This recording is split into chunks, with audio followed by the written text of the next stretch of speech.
Ethan stood shaking, soaked to the bone, the cub limp and shivering in his arms. They were just miles from the ranger station now. Close. But the cub's breathing had become shallower, its tiny ribs barely rising. Panic surged through his chest. The mother bear stood a few feet away, her body caked in mud, soaked from the river, eyes locked on him, wide, unblinking. Ethan could feel her urgency like a pulse in the air. She was waiting. No, pleading. He shifted the cub gently in his arms and whispered, "Stay with me, little one." But the cub's eyes fluttered closed. "No, no, no, no, don't go." And then, movement up the ridge. A crunch of tires on gravel. Headlights flared through the trees, casting harsh light across the trail. A green utility vehicle pulled up fast, skidding slightly on wet earth. A woman jumped out, ranger uniform, rifle in hand, eyes wide. "Step away from the bear," she shouted, raising the tranquilizer rifle to her shoulder. Ethan held his free hand up, body shielding the cub. "Don't shoot. Sir, move now." "She's not attacking," Ethan shouted. "She's the one who led me here." The ranger hesitated, eyes darting between the massive bear and the man holding her cub. The bear stood still, shoulders squared, growling low but unmoving. "Please," Ethan said. "Just listen." A tense silence filled the forest. The ranger's finger hovered over the trigger. "She saved me more than once," Ethan continued, voice calmer now. "She trusted me with her baby. Look, he's hurt, bad. He needs help. She led me all the way here." The mother bear let out another guttural, low growl. It was different, strained, almost mournful. The ranger's eyes softened. She slowly lowered the rifle. Ethan exhaled in relief. "I'm Ranger Maria," she said cautiously. "I've never seen anything like this." "Neither have I," Ethan muttered, lowering the cub into the ranger's arms. "We need to move, now." They placed the cub gently on the back seat of the ranger vehicle. Maria threw her jacket over him to keep him warm, and Ethan climbed in beside, cradling the cub's head as she started the engine. Outside the window, the bear began pacing along the edge of the trees, never taking her eyes off them, her massive silhouette visible in the headlights, shadow flickering across her wet fur. "She's not leaving," Maria said, glancing in the rear view. "She's following us. She hasn't left his side since the moment I found them." As they pulled onto the dirt road, the vehicle jolted and the cub whimpered weakly. Ethan immediately adjusted him, listening, feeling. The breaths were spaced too far apart now. "His breathing's getting worse," he said. Maria's expression darkened. She pressed harder on the gas. "I've got a vet, Dr. Yana, on the radio. She's about an hour out." Ethan swore under his breath. "We don't have an hour." He opened the medical kit Maria handed him and found more advanced supplies. Thermal blankets, glucose gel, a proper splint. He gently replaced his makeshift one with a better brace, secured it tight, and placed his hand on the cub's chest. "Come on," he whispered. The vehicle rocked over uneven earth. Headlights flickered against pine trunks. Outside, the massive bear still trailed them, her breaths visible in the cold air, her steps never faltering. Ethan rubbed warmth into the cub's small paws. "You're not dying on me. Not now. Not after everything." Maria glanced over. "You're good with him." He didn't answer. He just kept working. Minutes passed. Then, the cub let out a soft, broken sound, a tiny, gasping moan. And then nothing. Its chest went still. No, no, no, no, no. Ethan pressed his ear to its ribs. Nothing. His heart thundered. He began chest compressions, gentle but firm, desperate. Come back, don't do this." Maria turned the vehicle sharply off the road and slammed the brakes. "We need to try CPR," Ethan said. "Animals this young, they don't always respond the same, but—" And then something incredible happened. A deep, resonant sound vibrated through the air. They turned. The mother bear was just outside the vehicle. her massive head close to the window, not aggressive, but vocal.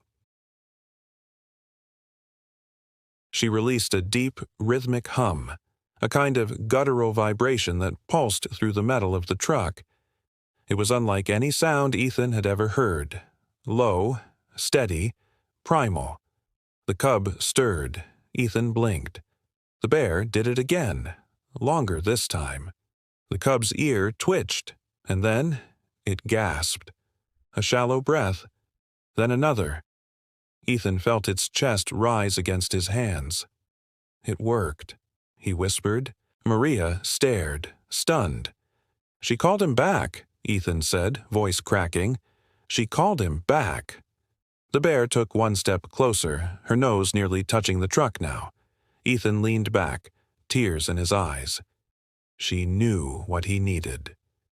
They waited in breathless silence. The cub's breathing stabilized, still faint but rhythmic now. Maria gently touched the radio. "Dr. Yana, we've got a critical cub incoming. Trauma case. Prepare for emergency intake." The vet's voice crackled on the other end. "Understood. We're ready." Ethan looked to Maria. "Can we take her with us? The mother?" Maria shook her head. "We can't transport a wild grizzly in this vehicle. She'd panic, cause damage, risk everyone." "But if we leave her—" "She's following us," Maria said. "She might make it to the station on her own. She's determined." Ethan looked through the back window. The bear was already moving again, following. "She's not giving up. And neither are we." Maria hit the gas again, the tires spinning briefly before gaining traction. The forest blurred past, headlights cutting through fog. They drove in silence for several minutes, the hum of the engine the only sound besides the soft, rasping breaths of the cub in Ethan's arms. Then Maria asked quietly, "Why'd you do it? Why didn't you walk away?" Ethan didn't answer right away. "I lost my wife and daughter during childbirth," he said finally, voice barely audible over the engine. "I couldn't save them. I wasn't there in time." Maria said nothing. He looked down at the cub, eyes still closed, breaths fragile but present. "I wasn't going to fail again." It was just past dawn when the ranger clinic doors creaked open. Pale light spilled across the dew-soaked earth. Inside, the small team moved carefully, quietly. Nobody dared disturb the fragile peace that had settled over the past few hours. The cub had survived the night. Barely. Dr. Yana, the wildlife vet, had worked through the dark hours, stabilizing vitals, resetting the broken leg, administering fluids and pain relief. She now stood beside Ethan, her eyes tired but steady. "He's not out of the woods yet," she said, "but he's strong. Stronger than I expected." Ethan nodded, barely breathing. He hadn't slept, hadn't moved far from the table where the cub lay. Its tiny chest rose and fell, each breath a miracle. The heartbeat monitor beeped softly beside them. "He's ready for transport," Yana added, gently wrapping a final layer of bandage around the cub's splinted leg. "We'll sedate him lightly, just enough to keep him calm, but he needs to be with her." Ethan's eyes flicked to the window. The mother bear was still there. She hadn't moved all night, hadn't tried to break in or run off. She had simply waited. Positioned just beyond the tree line, she sat like a statue, her great head tilted low, golden eyes fixed on the door. "She's been calling in her own way," Maria said softly, "every couple hours, low-pitched hums, like a lullaby." "She never gave up," Ethan whispered. They prepared a soft, padded crate, lined with pine boughs, the scent familiar, calming. Carefully, Ethan lifted the cub inside, his touch sure and gentle. He turned to Maria. "You ready?" She nodded and opened the clinic door. The morning air hit them with a sudden chill. Mist curled around their legs as they stepped out. The forest was waking, soft bird song, rustling leaves, the world holding its breath. The mother bear rose, massive, scarred, majestic. She stepped forward slowly, cautiously, Every movement weighted with both power and fear.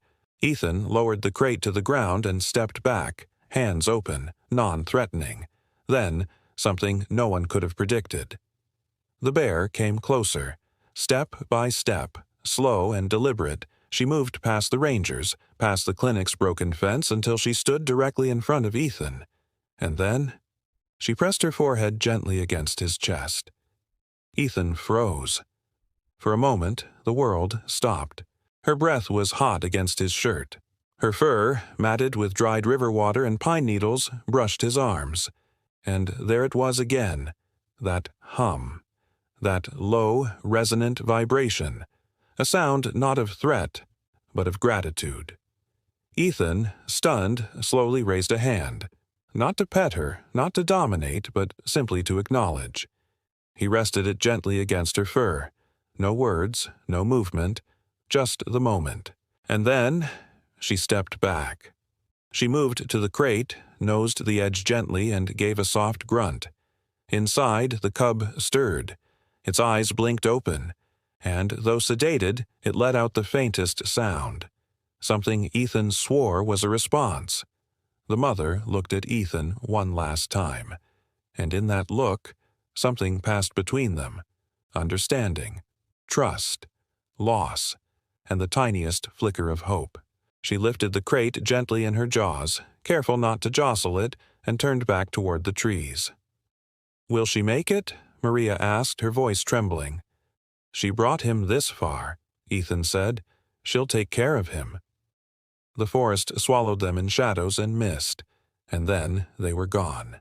Days passed. Ethan stayed on at the ranger station, helping where he could, repairing the fence, restocking supplies, cleaning equipment. He wasn't ready to leave. Not yet. Maria joined him often. They'd sit by the fire at night, sharing quiet stories.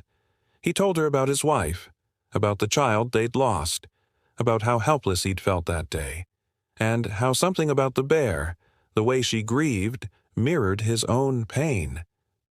"She didn't have words," he said, "but I knew exactly what she was saying." Maria had nodded. Grief doesn't need a language, it knows how to find us. On the fifth morning, while checking trail cameras near the ravine, Ethan found fresh prints. 2 sets, one large, one small. He knelt and touched the ground. The smaller prints were clumsy, uneven, but they were there, walking, and not alone. Weeks later, back in town, a small wildlife magazine picked up the story. Grizzly leads man to injured cub. Experts call it unprecedented. Photos were circulated, grainy images of Ethan and the bear, of the cub nestled against pine branches, of the 2 sets of prints disappearing into mist. Some called it a miracle. Others refused to believe it had happened at all. But Ethan didn't care. He knew what he'd seen, what he'd felt. One morning, long after snow had returned to the ridges, Ethan hiked back into the same forest. Same trail, same silence. He stopped at the ridge where it had all begun, and there, on the tree where he'd first seen those frantic claw marks, was something new. 3 clean claw swipes, horizontal, fresh, not made in panic, but deliberate, like a sign, like a message. Ethan touched the bark and smiled. "I see you," he whispered. "I remember." And he turned back toward the forest, leaving the mark untouched, just as it was. A reminder of what grief can become. When it's met with compassion,